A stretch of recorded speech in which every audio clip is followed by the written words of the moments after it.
Welcome, everyone. Welcome. Welcome to Gender Unpacked, exploring gender, Judaism, and allyship. My name is Katie Reiter, and I am the National Director of Jews for a Secular Democracy. We are a pluralistic initiative of the Society for Humanistic Judaism. We work with Jews of all denominations and no denomination, as well as allies in the fight for the separation of church and state and all those interwoven issues.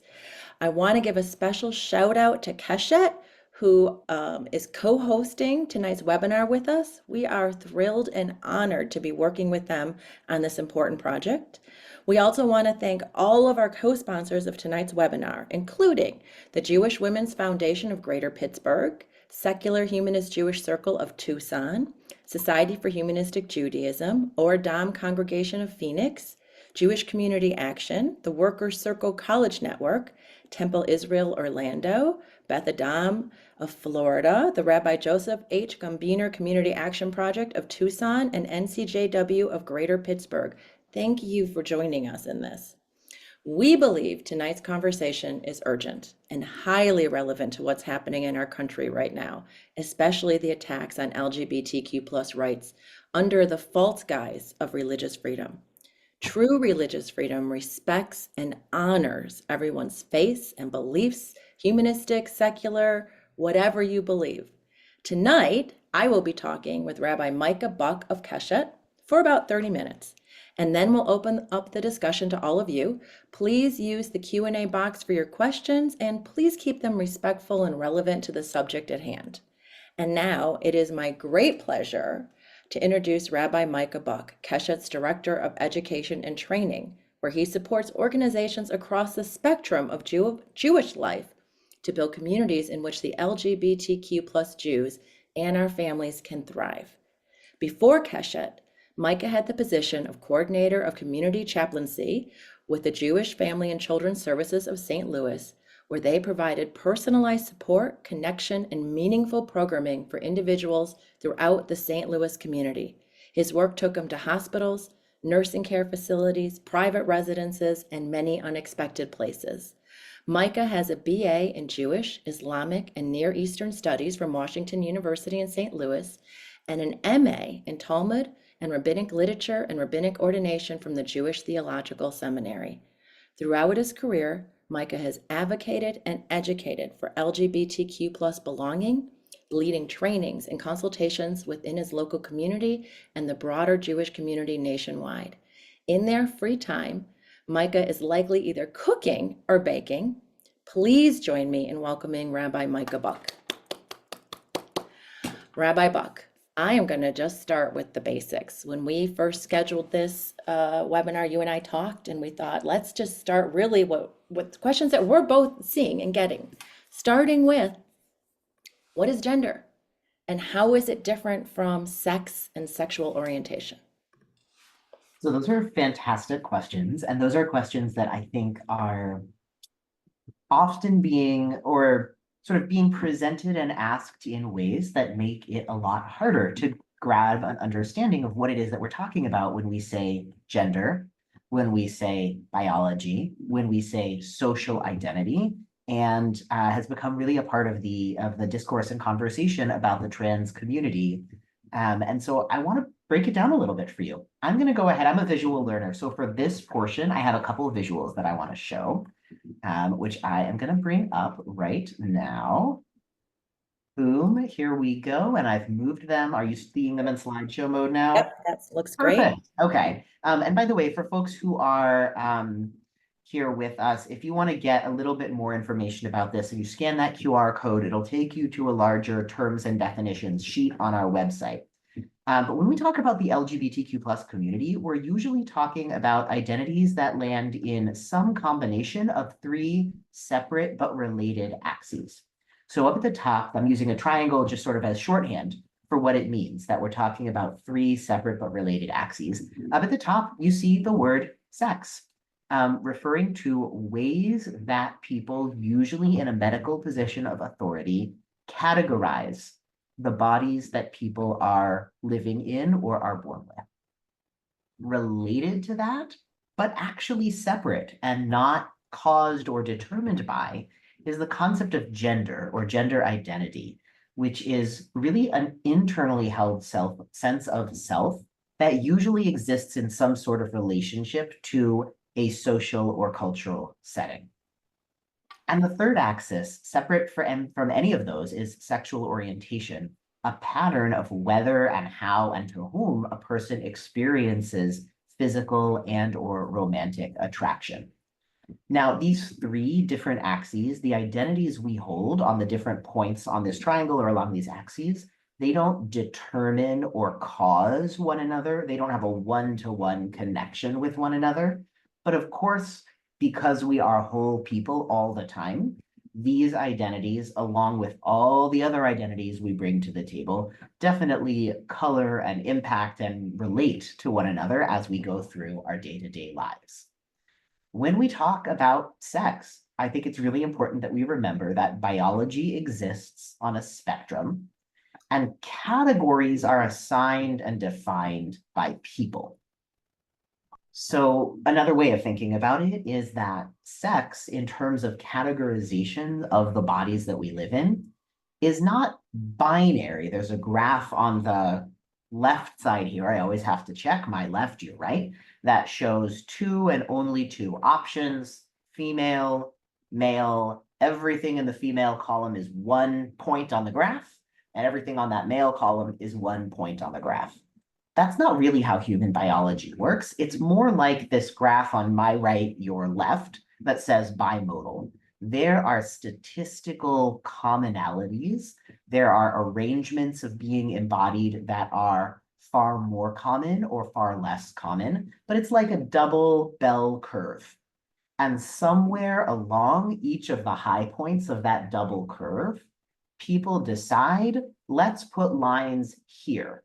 And we're going to categorize everybody in between these two lines as female, and everybody between these two lines as male, and everybody in any different place on that double bell curve graph as intersex. And so already when we start to talk about categories and how we make them, we start to see people and cultures, we are using some form of statistical information when we make categories, but at some point the line is a little bit arbitrary, right? Right. Gender, it's related, but I want to name similarly, gender is a big, not quite a spectrum with one end over here and one end over there, but a little more like a constellation. Ways in which people relate to themselves around gender might be terms, you might hear terms like agender, not having a gender, or gender fluid, experiencing a gender that moves and changes and grows over time. You might hear people use words like non-binary or gender queer, which are ways of existing that are either outside of or in contrast to or in principled opposition to the notion of two and only two options. You might hear people use words like man or woman, which I think most people would note. If I asked, not using categories that people have applied to bodies, but identity-wise or socially, if I asked 15 people, what does it mean to be a woman? I would hopefully get 15 different and nuanced answers. And those are categories that get recognized in the particular time and place that we live in because, like that graph we saw with bodies, the same thing is being done with identities, where at some point, a consensus has emerged that we put the lines here and here. And this is what we consider to be the identity of woman or of man. And you might hear people use any number of other terms to describe the identities that they hold. And then over on this other side of the triangle, the bottom right, sexual orientation, which is how people describe whether, how, and to whom they experience attraction. So you might hear people use terms like asexual, not experiencing attraction or not experiencing attraction as a primary or driving force in their relationships and family structures. You might hear people use terms like bisexual or its close relative pansexual, meaning experiencing attraction to more than one gender. You might hear people using terms like gay or lesbian, both of which have evolved a little bit, right? They started from a place of having only sort of gay started from a place of men who experience attraction only or mostly to other men. And you talk to people now, and actually it's being used much more broadly than that. And you might hear a term like lesbian that has its roots in being described as women who experience attraction only or mostly to women. And now there are many members of the non-binary community who would use the word lesbian and talk about being very specifically non-binary and lesbian. So the term has grown and become broader. You might hear people use terms like queer, which is one I want to invite just a little bit of context and caution for, because it is a reclaimed slur. So what I'll say is, if that's your word, use it proudly, please. And I am honored to be in community with people who, like me, use that word as a source of empowerment. If it's not your word, respond to what other people tell you their words are. If someone tells you that that's their word, they are almost certainly inviting you to use it too. And if somebody doesn't bring that word into the conversation, if it's not the word you use for yourself, I would invite you to hold back on using it because of that history. And as always, use words for people that they use for themselves. And you might hear people describe themselves as straight or heterosexual, which refers to being of a gender that is recognized as one pole in an either or binary, and experiencing attraction primarily or only to people whose gender is identified or considered to be the opposite pole in that binary either or framework. So those are my definitions, and I'm going to take a breath because I just threw a lot at you.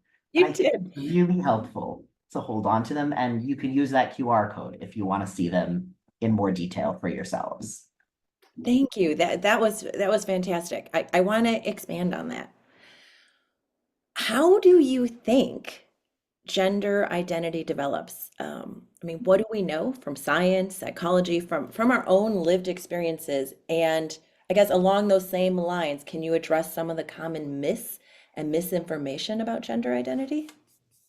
Okay, I love that you're asking that question. And something that I think is really powerful is that you started with this question of what do we know from science and from psychology and from lived experience? Because anytime we're trying to make a statement about any human being other than oneself, but particularly about a whole group of people, all of those things exist in balance.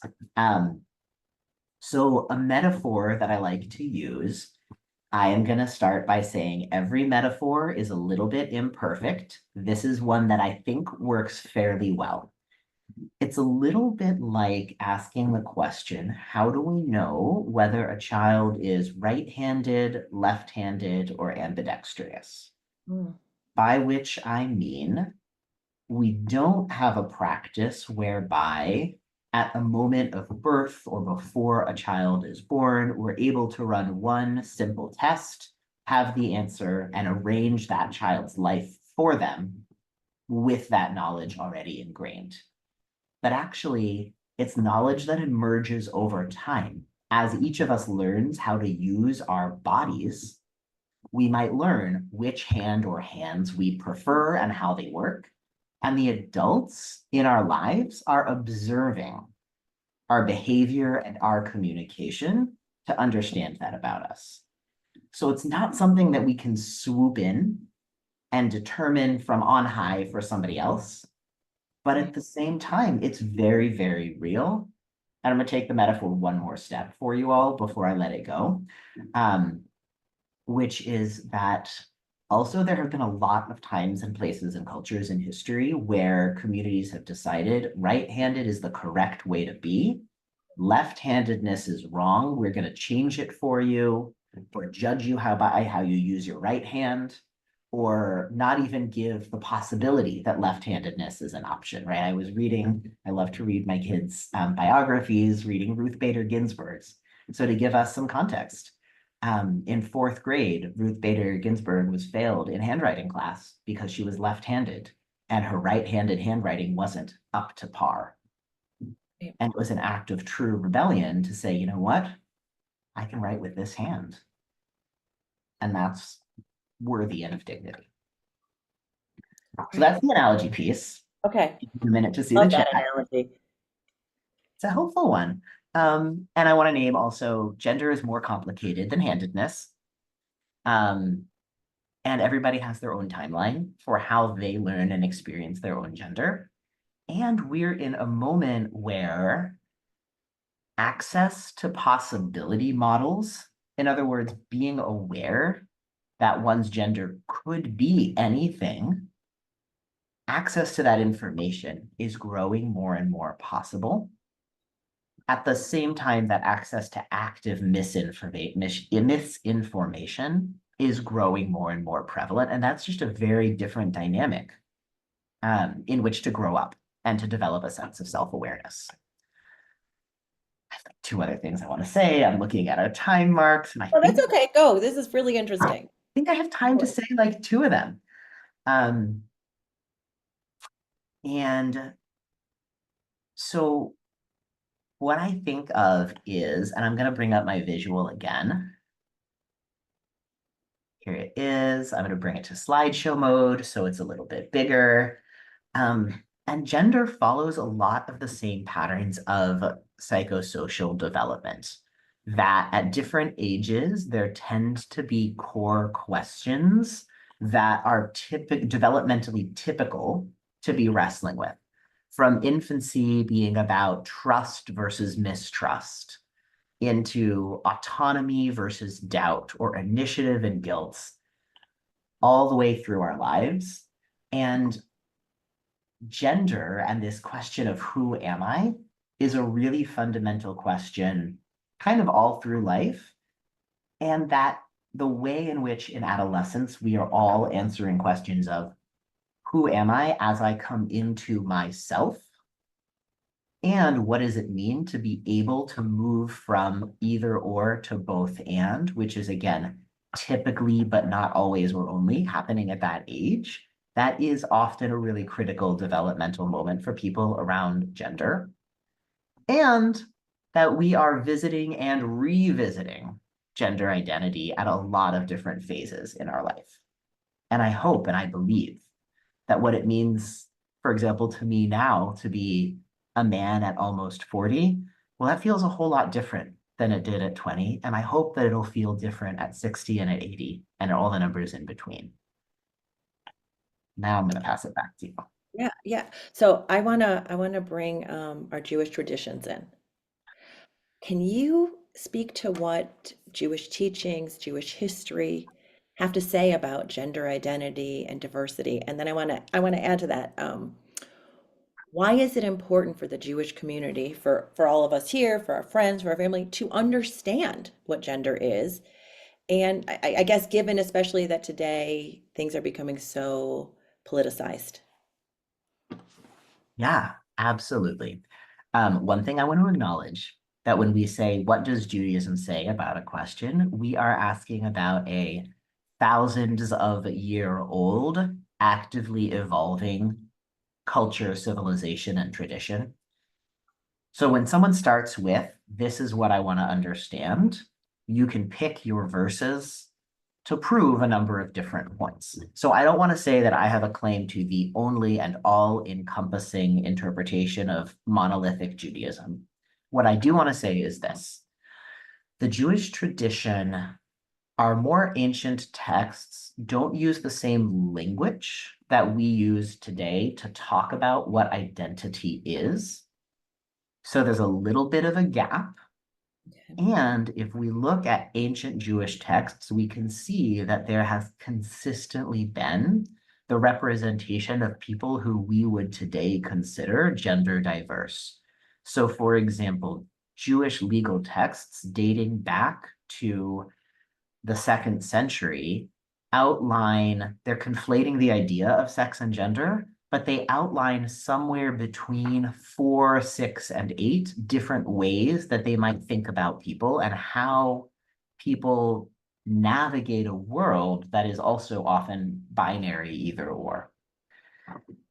pick almost any deeply revered biblical character, from God, the character of the divine, to Adam, the first human, to Abraham and Sarah, the first Jews, and many, many, many other figures, you will find an ancient rabbinic text somewhere that talks about them as gender diverse in some way, right? There are stories about the first human being created androgynous, which is a Greek loanword that they interpret as meaning either dually gendered or a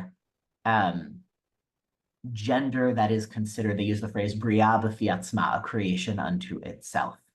And Jamie, I'm noting in the chat, yes, not monolithic, very diverse is exactly where I want to go and say that I cannot claim to represent a monolithic Judaism, and I'm trying to represent pieces of it.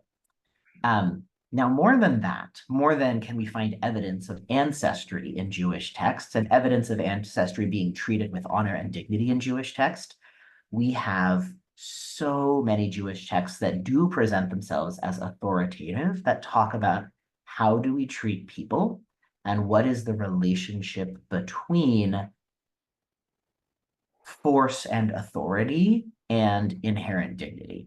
And that is a place where I see a lot of consistency, that every person is worthy of dignity, every person is worthy of consideration, that we can interact with one another with respect, humility, and kindness, whether or not we understand one another. And that, and this is going to take me to the second half of your question, that it is pretty dangerous when we try to set up systems of authority, particularly governmental authority, that try to regulate the personhood of people. Why is that so dangerous? I mean, there are like two different directions that I want to take it, and ultimately, this is a critical moment in time where I really believe that the transgender, non-binary, and intersex, and sort of more broadly gender diverse communities are functioning as, or being treated as, essentially the sort of first round test balloon for what it means to establish government authority over individual personhood, and in particular to hold to a very narrow, often very Christian-centered view of how should a person or how should a family be in the world. I think that is inherently dangerous for every single one of us. And I think that it is the Jewish history and community, I think, has a lot of very clear ways of understanding that it is very dangerous when historically marginalized communities get presented as that one over there who you should be angry at. What we're seeing right now, I live in Missouri, and for the past 3 or 4 years consistently, I will say that my state legislature has spent more time targeting trans youth than doing almost any other single thing. And I really kind of want my state government to worry about roads and schools and disability access and all of the day-to-day things that make life function. Why is so much energy being spent on targeting another? Because it is cynically and deliberately a way of getting people angry and confused, and therefore to vote for you.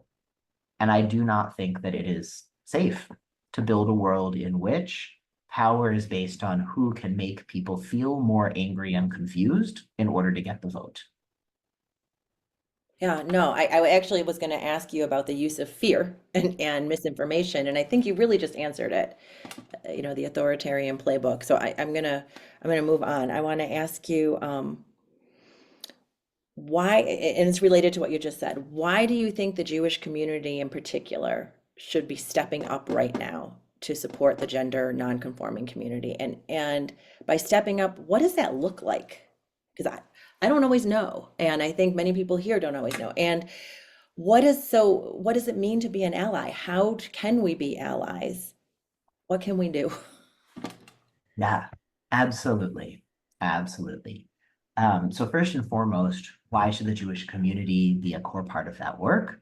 Because members of our community are directly impacted, right? Because we think about the actual real live human beings in our families, our lives, our synagogues, our community centers who have to worry about their safety, their dignity, their access to travel, our access to travel, our access to life-saving medical care. Secondly, because I think that we, again, with the monolithic Judaism thing, and Judaism has never been monolithic, um, and yet I believe that for many of us as a community, very, very deeply imprinted on our consciousness is the awareness that the authoritarian playbook harms us all, and often very particularly harms us as also a historically marginalized community and a historically marginalized, numerically not that big community. That again, what we're seeing right now is a test of the ability of the government to overstep boundaries of power, and to impose, for example, it's things like using consumer protection laws to try to bar access to well-established medical care, to put out non-binding statements or letters to scare people into complying with laws that aren't even laws yet, using extreme language like protecting children as the justification for withdrawing life-saving care from children, language like protecting women to put a category of women, trans women, at even further increased risk, right? So we know about that stuff. Um, in terms of what we can do, I think this is actually the good news, right? That we as a community have also developed the wisdom and the skills, the networks and the resources to bolster systems of fairness, democracy, and equity, to speak up and advocate for due process. Um, the first line of defense is legal challenges and being aware that almost everything that has been brought forth in this moment has been immediately and successfully or optimistically looks like we're going to see success challenged in the courts. And holding on to that, which means being aware of where those challenges are and not over complying because we know that most of those challenges are going to succeed. Continuing to counter misinformation and fear with information and empathy. That is another particularly core thing that we can be doing right now. And some of that is, being out there very publicly, being crystal clear in our commitment. So a session that we at Keshet led pretty recently is essentially really landed on what does it mean for an organization to make a public statement that says we care about the dignity of trans people. And we have a resource called the Jewish Pledge to Affirm the Dignity of Transgender, Non-Binary, and Intersex People, which I could even put in the chat, Great. which is a place where you can find more information about what it means to be sharing accurate information, values-based information. It also means, you know what, when we're talking with those individuals over lunch or the cousins or the friends who aren't really sure, we can come with kindness and listening and empathy, because that's how we make change, but can really create, oh, thank you. I had put it in the wrong place. Thank you for putting it in the chat that goes to everyone. But that we can have the opportunity to help shift people one-on-one. And one of the things that I really talk about is that we can often have a tremendous impact by sharing one fact, sharing one value, or sharing one reason to make a little bit of space, right? That we don't have to know everything. We don't have to overwhelm the person we're talking to with every single possible fact, but really being able to give one little nugget, because that can grow. Yeah. I would say people coming to events like this Yes. developing their own fact-based knowledge. And Yes, understanding it. absolutely. Because, when I'm older, like probably many of the people here, and when I was growing up, we didn't have this information. We didn't know. So I'm learning like everyone else, and having this knowledge, I can't share it if I don't have it. Yes, absolutely. I'm sorry, I didn't mean to interrupt you. No, Mid that's where I was wrapping it up. Learn and teach, advocate and speak out. And again, do not be in the place if you, to the extent that you can help it. I don't want to sound like I'm chastising anyone for feeling the things that are very natural and important to feel. Um, and I think that the overwhelm is the tactic when it feels like there's too much, we can't do anything about any of it, or we can't do anything about all of it, so we don't do anything about any of it. That's the tactic. Instead, pick a couple of things and do those things because there are a lot of us and we can chip away at what's happening. Wonderful. All right. I am gonna pretty much, I have so many more questions, but I also really want to open it up to everyone who's here. So if you have a question, put it in the Q&A. If you want to put it in the chat to the panel and hosts, hopefully we'll see it. It's a little bit easier to see it in the Q&A. And we'll continue this for about another half an hour. There is one question right now from the Q&A, Rabbi, I'm going to read to you. I am physically intersex and have refused corrective surgery because I am fine with my anatomy the way it is. All my identification documents, starting with my birth certificate, indicate my sex is unknown or intersex or X. Do you have any recommendations for safety in the current situation? I really appreciate two very important things that I want to lift up from here. And I want to name that the anonymous person who asked this question very carefully used these air quotes around this term corrective, because as they state, there is nothing wrong or harmful or less medically safe or well about being intersex. The reason that procedures are often coerced or pushed on the intersex community are about the comfort of other people to feel like their categories are more all encompassing, again, in big air quotes. And that is directly and absolutely connected to the work for bodily autonomy that is key to intersex safety and dignity, key to transgender and non-binary safety and dignity, and key to every single person safety and dignity who moves through this world. Now, the question that this person asking is how to remain safe with documentation that effectively outs one or shares that information with the world. Um, and what I want to say is that is so much better for a one-on-one conversation than it is to try to claim that there is one universal way to stay safe. And what I think is particularly critical is being able to identify where are there opportunities to maintain as much privacy as is desired, and where are there opportunities to decrease the amounts of times that one's documentation needs to be interacted with. Hmm. And I'm going to say, as a trans person, so for a different set of reasons, I really want to hold a lot of empathy and connection to the notion of how do I make sure that if someone needs to look at my documents, I can be safe or can go about the day-to-day of what I need, especially at a time when one's identity is like under the public microscope. Yeah. Follow up with me, please, afterwards. Okay. And I imagine I'm going to refer people to Keshet too. You guys, Yes. if you haven't seen their website, it's fantastic. It has a huge number of resources and contacts. So I'm going to, everyone please go there. I'm going to go a little bit back to something you said earlier and um, your handedness comparison, which I thought was excellent.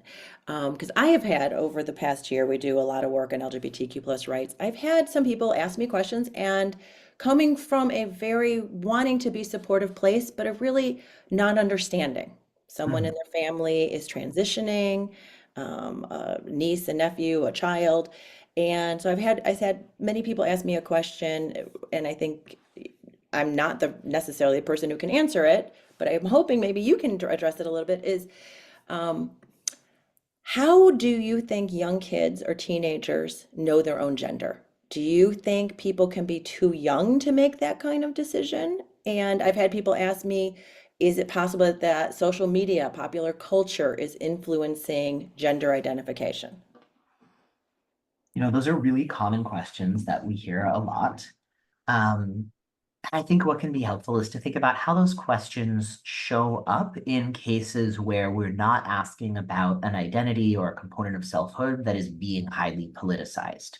So, um, young children, often 2 and 3, so right when we're learning how to speak for many kids, often start saying things about their gender. I'm a boy, I'm a girl. Often start saying things about all kinds of their preferences. And what I want to hold as important and true is that we do young people a disservice when we do not listen to or take seriously what they are telling us. And we also do young people a disservice when we force them into an immovable box based on one thing that they told us one time.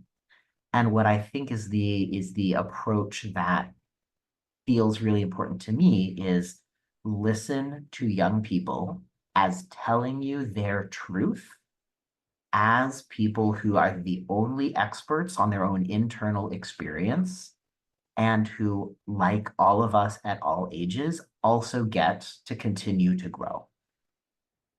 I also really want to lift up a little bit the way the question gets asked is about to make that decision.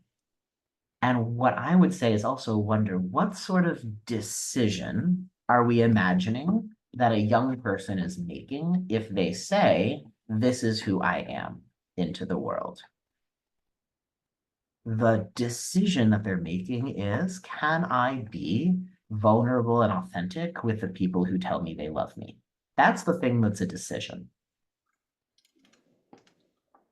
And the decision might be, I would like you to call me by a name or by a set of pronouns that feel right to me. And that's a decision.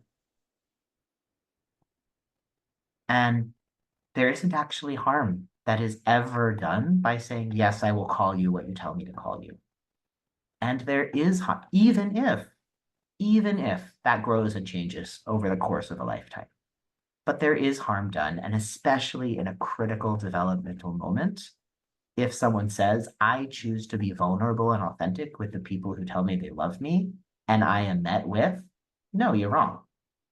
That's harm. There's a second half to your question, but I distracted myself with my answer to your first half. So please reel me back in. Let me see. I mean, oh, the second part of my question was, do you think, and people have asked me this, that social media or popular culture is influencing gender identification in youth today? Right. So I think that there is nothing that an individual or a culture or piece of media can do that causes one person to have a different, deep, internally held sense of identification and self than what they hold. Right? You can't do that by telling people, you can't do that by yelling at people, by shaming people, by, God forbid, the so-called therapies that are explicitly aimed at that. That's not a thing. There's no way to externally and deliberately change someone else's identity. And at the same time, the way that I alluded to before, access to information and words do impact how people relate to what it might mean to hold a particular identity. So a story that I often tell when I'm teaching is, I'm coming up on 40 pretty soon. When I was growing up, the word transgender existed. You heard it. There were a couple of other similar related words that are a little more outdated that you heard. But the only two things you ever heard associated with those words were death by suicide or death by violence. Now, that was a landscape that had a pretty chilling effect on what it might mean to apply those words to myself as a preteen and teenager. right? That doesn't feel safe. And so what I will say is what's different, I don't think what's different is how many people might resonate with these ideas and identities. What I think is different is when we have the ability to imagine that we could grow up to live and be safe and thrive, then maybe some of us are more able to use those words for ourselves than could have been the case years ago. Yeah, I think that's so important. I know when I was growing up again, I don't know that I even knew that was a choice. And thinking back, I don't, thinking back about that, it's so interesting that now it can be. It's not so much a choice, but it can be that people can be open to who they are versus not really knowing that there's a space. Am I saying that? Yeah, Or- I mean, what I think I hear you saying is that while how we understand ourselves in or what our internal experiences aren't conscious choices, but the decision to Yeah. apply terms to ourselves or to name or to share or to live into or actualize those things, those are choices. Yes, Those thank are you. choices that I want every one of us to have the ability to make, like free of fear. Yes. I'm going to see if we have another question here. Rabbi, do you have any data since the Pew 2020 survey of the Jewish community to show the overall support of American Jews for LGBTQ plus community? How strong is it? And if it can withstand the threats from the current administration? Hmm. So I will say that I do not have survey data in front of me, although I do believe that It's very strong. I've looked at it recently. yes, Paul, if it you can hear me, if you can pull that up and post it, I'd appreciate it. absolutely. And that what we have seen is that very consistently, especially as compared to other groups who are filling out those surveys through the lens of being religious groups, support in the Jewish community has been consistently strong. And that what that can mean, right, it's always been at least 85%. And that when depending on how you ask the question. So I'm lifting up my colleague David. Thank you for pulling that number. Who is on our community mobilization team at Thank you, Keshet, David. says that the PRRI study, the most recent one, names that when the question is asked is, do you approve of non-discrimination protections for the LGBTQ plus community, 83% are in favor. I mean, that is a really high number Mhm. Yep, of anyone. Um, I had oh, I know one question I really wanted to get to tonight. Because, at JFASAD, Jews for Secular Democracy, we really fight for church state separation and for religious freedom.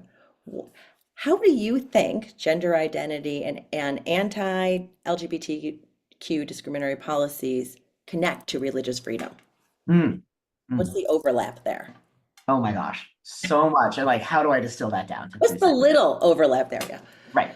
Um, so I mean, first and foremost, one of the things it gets at is a fundamental question of to what extent does a government or ruling body get to determine, control, or mandate the individual lives of people beyond the ways in which, like, no, I don't get to punch you because that harms you. And so, yes, it's someone else's business.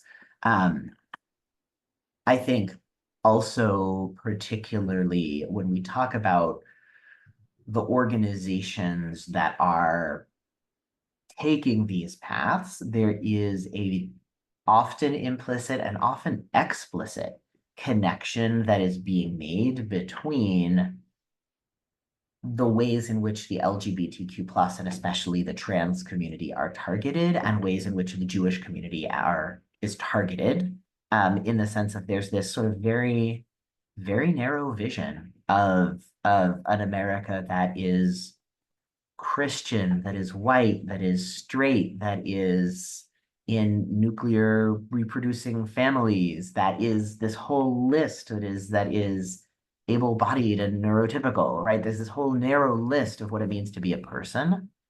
And I think everyone who expands upon that very, very narrow set of checkboxes is being targeted. And it is the same groups using the same tools, Yeah. targeting the Jewish community, the Muslim community, many other religious communities, and targeting the trans community. Um, and often there are the explicit connections being made, as in when you please don't look on the chat rooms or the lists or the emails, it's painful. But very particularly this notion of it is these Jews or these gay Jews who are causing X, Y, and Z in order to undermine whatever sense of red-blooded American masculinity is being presented as an ideal. And so it's not just two separate groups being targeted, but that there is a very explicit connection being made. And that leads me to a question that I just got actually. Do you Yeah. see parallels between the way trans people have been demonized for political and Jews have historically been demonized?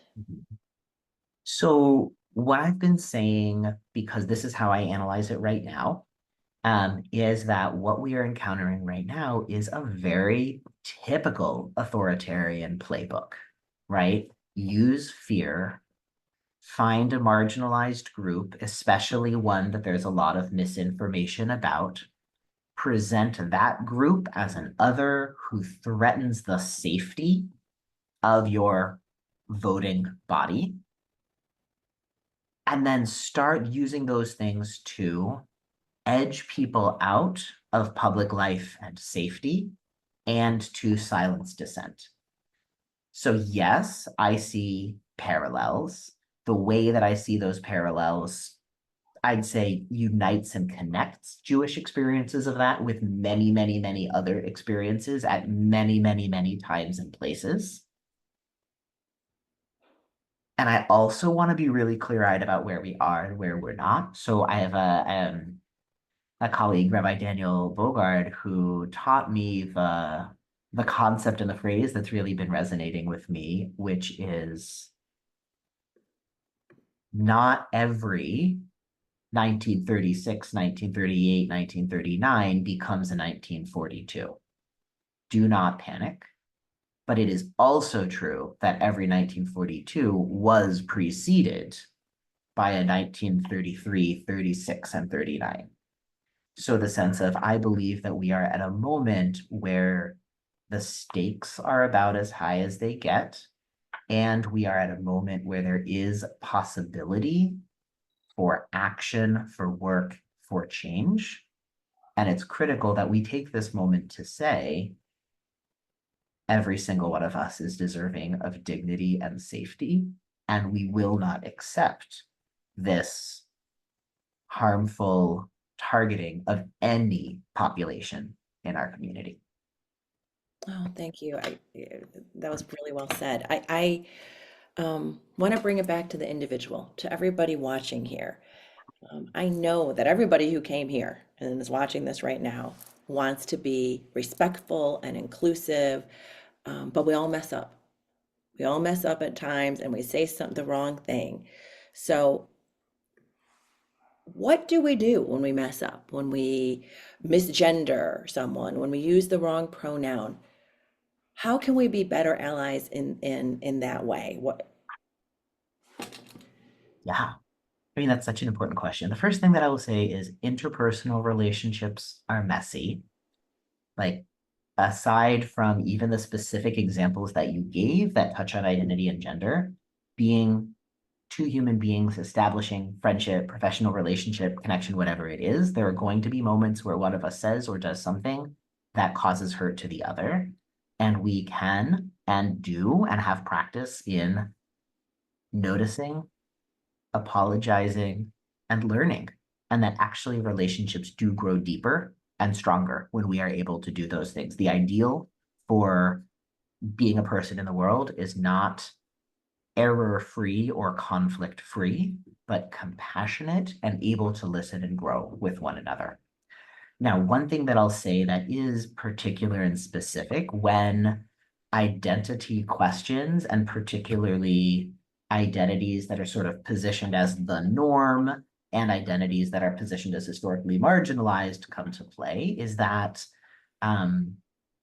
someone might experience one more small moment of something like a misgendering or a using the wrong phrase or saying the wrong thing as, well, this is the 15th thing in a pattern today, and it might land a little harder. And I'm laughing a little because I had to conduct some business with the insurance company last week. And, I did snap at some poor person who answered the phone, said the wrong thing in a way that they should have known better. And also, it was the first time that person had said that thing. And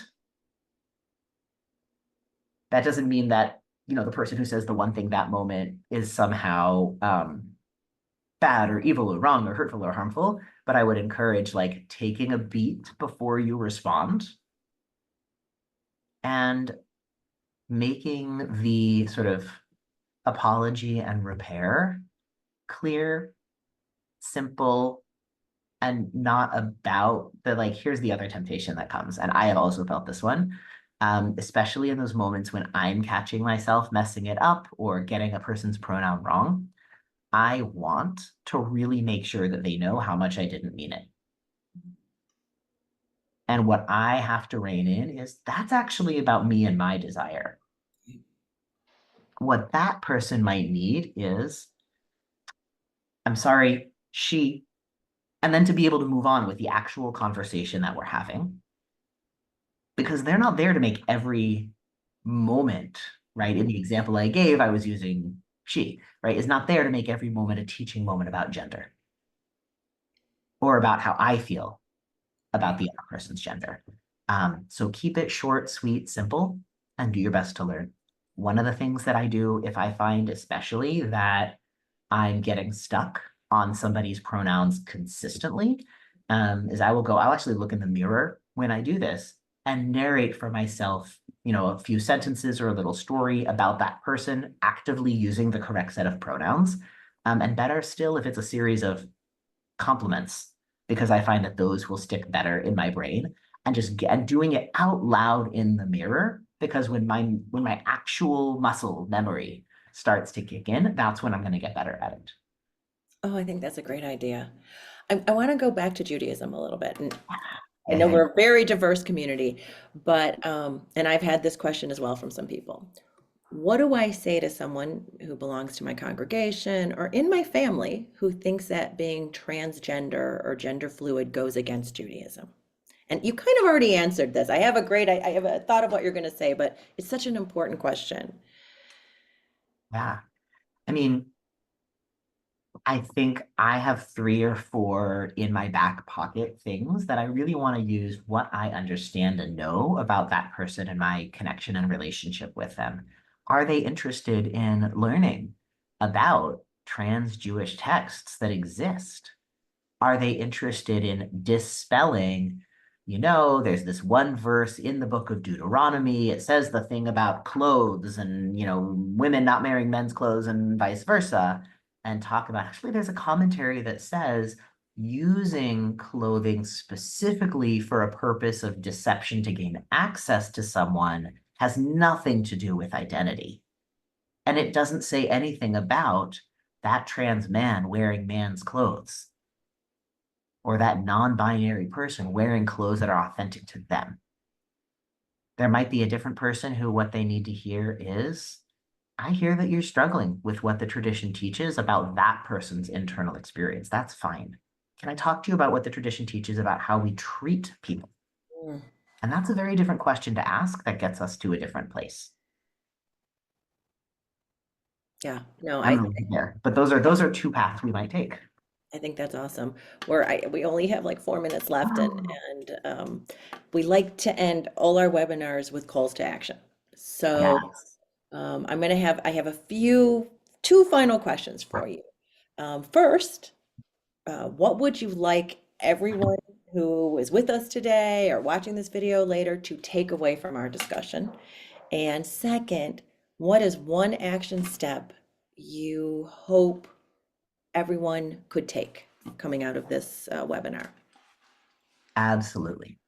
So the first thing that I'm going to say is when you come back in 2 weeks, because this is part 1 of 2, We are going to dig into action in a much more robust and concrete way. That said, one of the first and simple all-in-one place things that I would love to share with you is we have a document on Keshet's website called the Jewish Pledge for Trans Dignity. What we are asking people to do is to, first of all, read it and look at it, sign it. And it lists out a set of bullet points of actions that you might take, including bringing concrete steps to your Jewish institutions, encouraging people to join our Thrive Coalition, educating your Jewish community about the importance of trans dignity, advocating for local and national policies that are protective and affirming, to support and learn about and donate to the organizations that are doing this work in real time. And we have a list of a handful of those organizations. And I would really encourage you, take a look at those lists, take some of those actions, and please come back to learn with our community mobilization team in 2 weeks about even more that you could be doing. Yeah, I want to expand on that. So tonight, for those of you who don't know and haven't seen my email about it, is the first of a two-part series that we're doing with Keshet on gender. I want to invite everybody to come back to our next webinar. It's called Religious Freedom, Gender Justice, and the Fight Against Discriminatory LGBTQ plus policies. And that is May 14th at 7:30 p.m. Rabbi Buck will be back with us, and he's going to be joined by Michigan State Senator Jeremy Moss and by Keshet's Community Mobilization Manager, Lanny Cohen. And it's going to be moderated by JFASD's Nomi Joyris. I'll be here, but in the background. And I will be sending out an invite to everyone. If you were on this, you will get an invite again, probably Friday morning. So look for it, register for it. That we'll be talking at that time more about policies, direct impact, and what everyone can do. And I think on that note, Rabbi, I want to thank you so much for this amazing conversation. I really appreciate your willingness to spend an hour with us and talk about this, and to thank everyone at Keshet. Again, I encourage everyone, please go look at their website. Just an amazing organization. And I'm looking forward to this webinar with us next month. I want to thank all of our co-sponsors, and to everyone who came and everyone who's watching this. Thank you for taking the time to educate yourself, because that's the first step, is really our own education. And with that, I am going to say good night to everybody and hope to see you May 14th. Good night, everybody.